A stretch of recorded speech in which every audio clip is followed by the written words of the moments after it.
你像我们种这个甜瓜呀、黄瓜啊，包括番茄，如果你常年种植的情况下，那么土壤它是不利于这个作物它的根系生长。所以说呢，一般出现虫茬的地方呢，农户呢都会选择采用生根剂来促进这个作物迅速发新根。但是呢，如果你采用吲哚乙酸这种生根剂的情况下，它有一个很大的弊端，就是说虽然说能快速的促进新根的那个生长，但是呢，它相对于说它的毛细根比较少，所以说适合幼苗期使用。但是到你这个作物的中期以后，实际上如果根系再不好的话，并不适合采用生根粉了建议呢我们采用好比说黄木三钾云参素内酯这些类的来调节作物生长，让促进的根系发育。所以说呢这个生根剂呢，它有好的一面，也有坏的一面。好的一面就是能及早的发新根，坏的一面呢就是说它的根系呢毛细根比较弱稍微低温高了或者低温低了以后，很容易造成这毛细根死亡。但是呢，如果我们农户以后使用的话，你可以采用生根粉配上这个黄木三钾或者云台素或者甲壳素之类的一起使用，效果才会好。再一个呢，这个生根粉呢建议作物在苗期用一次就可以了，只用一次就不要再用了。我们这个夏天去种番茄尤其像这种高口感的，就老品种的那种不抗病毒的番茄最难的一点就是病毒病很多朋友们夏天不敢种番茄原因就是这个病毒病防治不住一旦发生病毒病以后，可能是整个棚全部就要拔掉了。像我们种植老品种这一块不抗病毒的那更难了。所以我们的一些方法大家可以去考虑借鉴一点第一个呢，就是你这个种植时期呢，尽可能的去避开高温像这个棚呢，我们是8月25号栽种的番茄苗然后预计的是在10月中旬上市，这是一个。第二个呢，就是从苗期开始就要去预防病毒病的发生了包括你在苗床上的时候用盐酸马铃瓜蛋白类的一些调节类的生长的一些制剂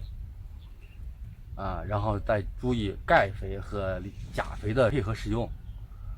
因为这个苗壮了以后，它对这个病毒的抵抗力会加大。可能有些朋友说那我育苗是苗场育的人家用不用我不知道这个呢我就建议我们朋友们呢，因为病毒病呢在苗期你是看不出来的，是吧？他们99%的苗场一般是不会使用一些防病毒的一些药剂那么我们怎么办呢？是用一个方法就可以可以去自己买好药，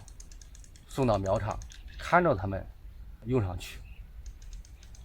就从苗期就开始培育它的抵抗力，这是一个还有一个呢，就是防止大棚里面飞虱的发生。你看我们身后挖着黄板是吧？挖着黄板的目的呢是物理的防虫方法，另外呢还要通过化学药剂去防止飞虱，因为病毒病的飞虱是一个很大的一个传播源，你把这传播源切掉以后，可以降低这个病毒病的传播。然后呢，土壤湿度，夏天种番茄呢，土壤湿度一定要加大基本上建议我们5天左右就要浇一次水，因为湿度加大以后呢，实际上是会降低这个白粉虱的发生。还有一个就是大棚遮阴中午的时候建议我们在11点左右的时候，大棚里面如果温度高的话就要用防晒网去遮阴了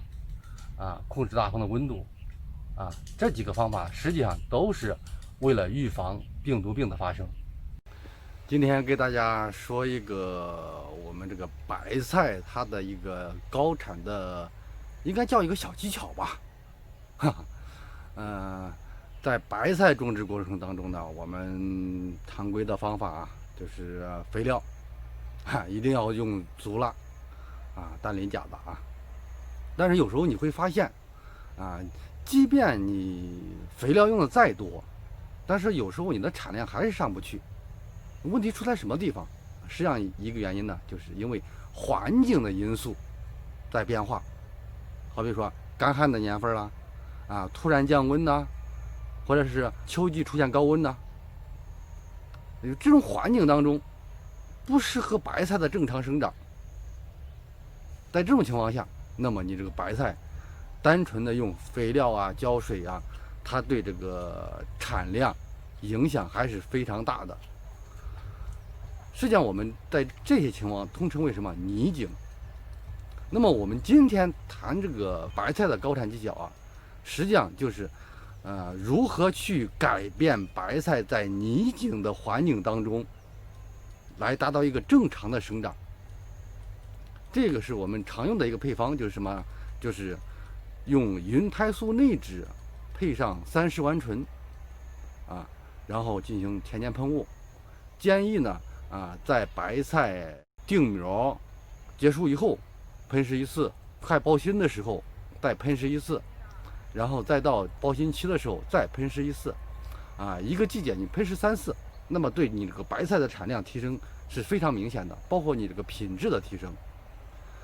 云胎素内酯呢，实际上它就是一个抗泥作用提升一个抗泥作用促进根系30烷醇呢，它是从这个蜂蜡里面提炼出来的一种物质，同样它和云胎素内酯有点类似但是呢它的作用机理不一样起到的作用同样也是促进根系生长提升抗旱抗寒的能力提升这一个白菜的品质和产量。这个配方呢，大家可以尝试去使用一下，看一下效果。我们有很多朋友比较关注这个土壤酸化的问题，都知道土壤酸化以后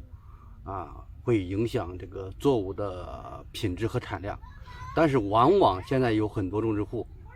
忽略了土壤盐渍化带来的危害，这个问题还是比较严重的实际上土壤盐渍化带来什么样的危害呢？一般就是它会影响我们这个作物它的根系的生长。好比说毛细根降低根扎不下去有时候严重的情况下会出现沤根早衰这样的情况。那么土壤的盐渍化正常的表现是在什么地方呢？一般呢你如果种精做的话，1-2年以后呢，你会发现你这个浇完水以后土壤这个青苔比较厉害，这是我们称为轻度的盐渍化。中度的盐渍化呢，一般就是说浇完水以后这个土壤出现一层那种红霜，等你土壤干了以后我们会看到一片一片的，就如同那个红砖